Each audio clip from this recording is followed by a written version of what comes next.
आइए आपको सीधे लिए चलते हैं दिल्ली, जहां पर एआईसीसी मुख्यालय में सुप्रिया श्रीनेत प्रेस कॉन्फ्रेंस को संबोधित कर रही है। जनता को निर्णय करने दीजिए, लेकिन ऐसा करने की ना हिम्मत है और ना हैसियत है सरकार में।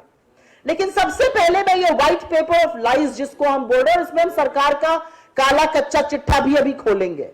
लेकिन ये जो सफेद पेपर लाया गया, ये जो व्हाइट पेपर लाया गया है, इसमें सबसे बड़ी समस्या क्या है? ऐसे बहुत सारे जुमले सरकार के प्रवक्ता, सरकार के बेलगाम मंत्री, कुछ मंडली चरण चुंबकों की बोलती रहती है, आईटी सेल बोलती रहती है।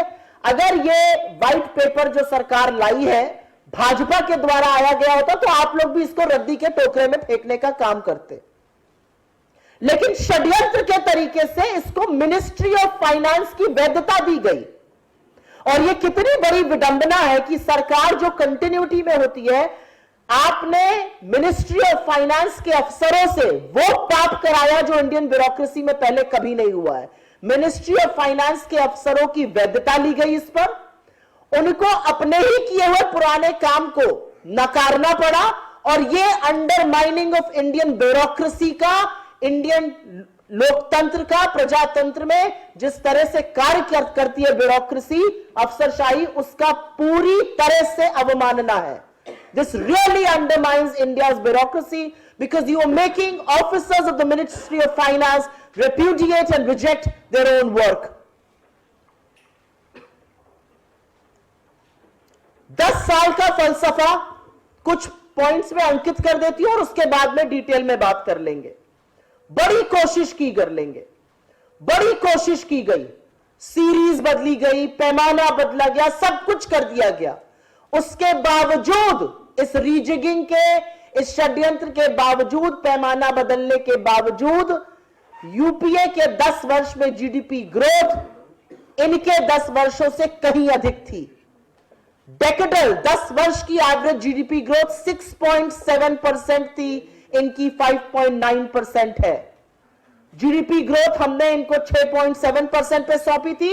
6% से नीचे उस जीडीपी ग्रोथ को लाने का काम मोदी सरकार ने किया है। इस सरकार के कार्यकाल में आय घटी है, उपभोग घटा है, निवेश घटा है, बेरोजगारी बढ़ी है, महंगाई बढ़ी है, आमदनी घटी, लेकिन बचत खप गई है। देश पर कर्जा बढ़ा है, रुपया गिरा है, पेट्रोल डीजल महंगा हुआ है, सिर्फ जबानी जमा खर्च सुना गया है। बेरोजगारी हमारे समय की शायद सबसे बड़ी त्रासदी है। लेकिन अगर आप बेरोजगारी में भी युवा बेरोजगारी के आंकड़ों को देखिए तो यह वाकई में एक टिकिंग टाइम बॉम्ब है। यह वो चिंता का पैमाना है, वो ये चिंता का मानक है जो हमारे डिविडेंड को, डेमोग्राफिक डिविडेंड को डिजास्टर में कन्वर्ट कर रहा है, युवा बेरोजगारी। और इन सब के बारे में मैं अभी थोड़ा डिटेल में बात करूंगी। आय, शहरी लोगों की भी आय घटी है, रूरल वेजेस भी घटे हैं। मनरेगा में ज्यादा खर्च क्यों करना पड़ रहा है सरकार को? क्योंकि एग्रीकल्चर में जॉब्स बढ़ रही हैं। किसी भी डेवलपिंग इकोनॉमी में अगर कृषि में जॉब बढ़ती है और मैन्युफैक्चरिंग और सर्विसेज में कम होती है, जो हमारे यहां लगातार हो रहा है पिछले कुछ सालों में, यह चिंता का विषय है। आज एक डेवलपिंग इकोनॉमी इंडिया में मैन्युफैक्चरिंग और सर्विसेज की जॉब घट रही है, मैन्युफैक्चरिंग का शेयर जीडीपी में घट रहा है, मैन्युफैक्चरिंग का शेयर वर्किंग पॉपुलेशन में घट रहा है, यही हाल सर्विसेज का है। एग्रीकल्चर में जॉब बढ़ रही है, ज्यादा से ज्यादा लोग अब खेतिहर मजदूरी करने को मजबूर हैं। Highest number of figures, 15.5 crore लोग रजिस्टर कर रहे हैं मनरेगा में। मैंने जैसा कि कहा, निवेश भी गिरा है, प्राइवेट निवेश भी गिरा है। वो सब इंडियन इंडस्ट्री के टाइटन्स जो टीवी पर 10 on 10 सरकार को देते हैं, खूब चरण वंदन करते हैं, पैसा लगाने को नहीं तैयार है इनकी नीति में। और एफडीआई भी घटा है। एफडीआई पे बड़ा सीना ठोका जाता था, 3 साल से निरंतर एफडीआई गिर रहा है। और FDI as a percentage of the GDP और FDI as a percentage of global FDI flow भी गिरा है। लगातार इस सरकार ने शिक्षा और स्वास्थ्य पे पैसा कम खर्चा किया है।